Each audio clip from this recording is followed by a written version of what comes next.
This is an update on our investigations into the criminal activities that we experienced as a country during the June 25th, 2025 protests. As you are aware, in a press address on June 24th, 2025, the Inspector General of the National Police Service urged those Kenyans who were organizing and those planning to participate in the demonstrations the following day of Wednesday, 25th June 2025, to do so within the confines of our law. The Inspector General emphasized the importance of maintaining order during the protests and pledged the full support of the police in ensuring the safety and security of all the participants.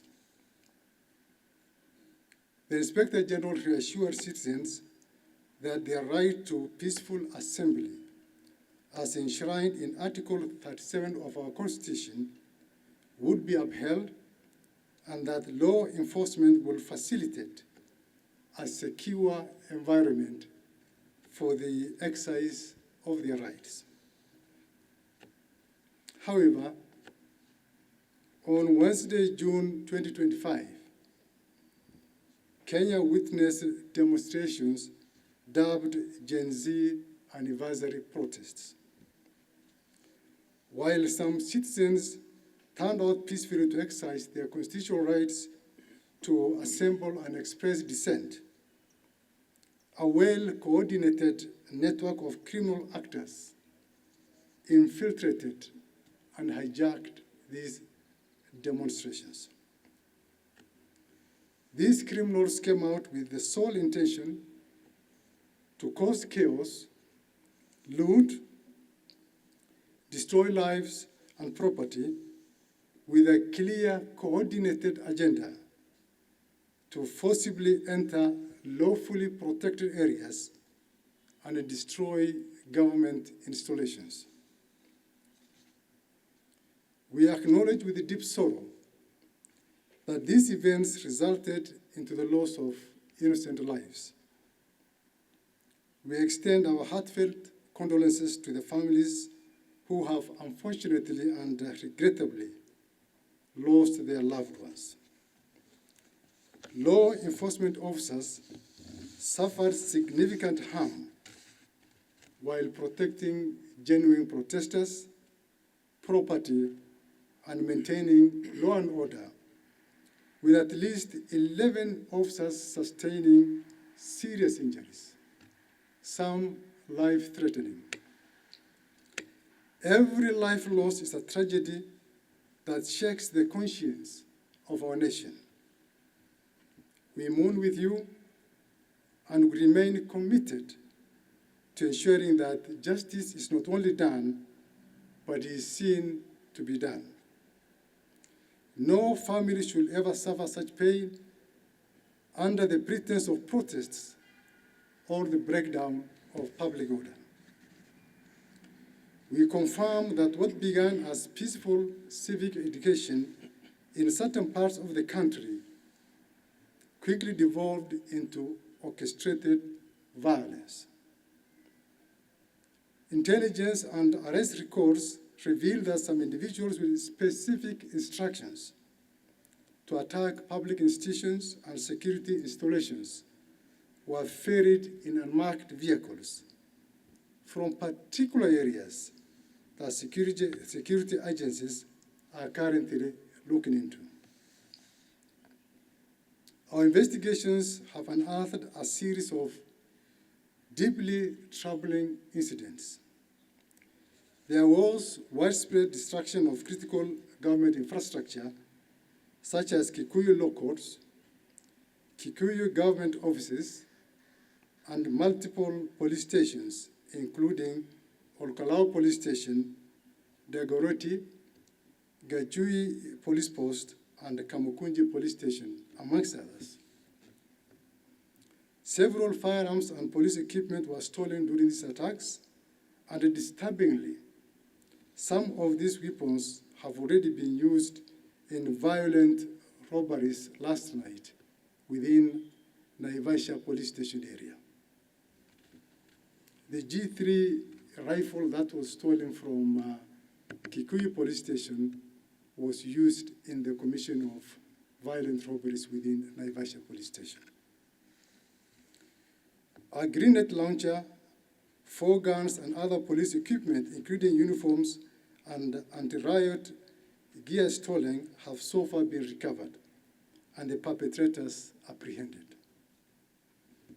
Businesses, both public and private, were not spared either.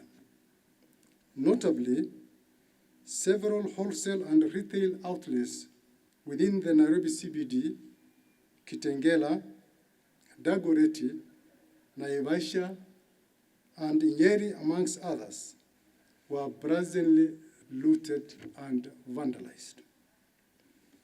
Automated teller machines were violently broken into and millions of shillings stolen in the midst of the chaos. In addition, we received credible reports of assault and sexual violence committed by criminals who had earlier infiltrated the demonstrations, further compounding the gravity of the situation. On June 26, 2025, Nduyunjeru Police Station in North Kinangop sub-county experienced a very, very violent incident where approximately 400 armed individuals stormed the facility, demanding the release of 4 prisoners arrested earlier on for theft of stock. Despite the officers' resistance, the crowd overwhelmed them, resulting in the burning of the police station and the tragic suffocation and deaths of 3 suspects who were in custody, whereas one is currently hospitalized and is in a very, very critical situation. This incident, while not directly linked to the events of June 25th, reflects the ongoing momentum of violence against police stations in the country, a trend that continues to threaten law and order and as well jeopardize our nation's peace and security.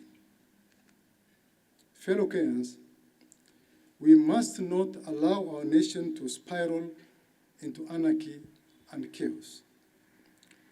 The police will not remain passive while lawlessness threatens our collective peace and our collective security.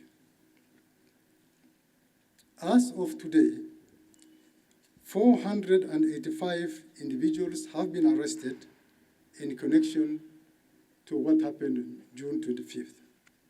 Of these, 448 have already been charged in court, and 37 remain under active investigation, some pending further custodial hearings.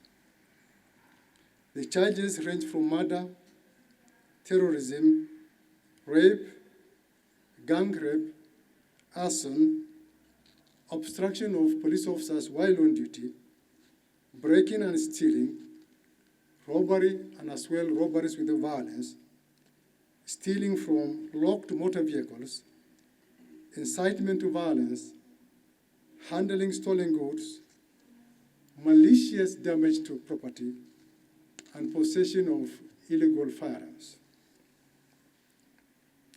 Further investigations, including statements obtained from those arrested suspects, reveal a deliberate and well-funded plot to incite chaos, civil unrest, and widespread anarchy under the guise of public protest. Evidence indicates that the individuals were strategically mobilized and transported particularly into Nairobi from various parts of the country, not to express their legitimate grievances, but to execute a well coordinated agenda of disruption and violence. These actions were not by any means spontaneous.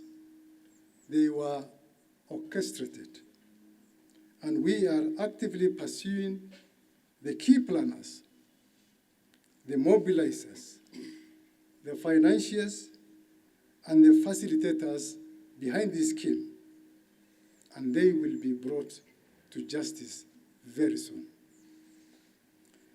The complaints we have received from across the country draw a clear and troubling line between lawful protest and outright criminality. While some youthful protesters joined the demonstration in good faith, some individuals tragically, even some who had marched peacefully, later turned on fellow Kenyans. They engaged in sexual violence, theft, and broke into homes and businesses. Such acts not only violated the law, but also betrayed the very ideals the protests purported to uphold. When demonstrations descend into violence, intimidation, and destruction of property, they do not advance any cause. They discredit it. They erode public sympathy and distort the message of those who genuinely seek reform through lawful and other constructive means. It must be clearly understood that the right to protest is protected under our Constitution, no doubt, and we respect the voice of every Kenyan seeking accountability and reform. However, when a bona fide protest is infiltrated by criminal elements, it becomes a threat to national security and a threat to public safety. I must commend those who protested peacefully and distanced themselves from acts of lawlessness. Some among them became victims, themselves were attacked, robbed, or assaulted by those who took advantage of the mob. To those who orchestrated, funded, and mobilized the undermining of genuine protests, your actions are an assault to the exercise of the sovereign power of the people of Kenya. It has not gone unnoticed, and as you will be swiftly held accountable for your deeds.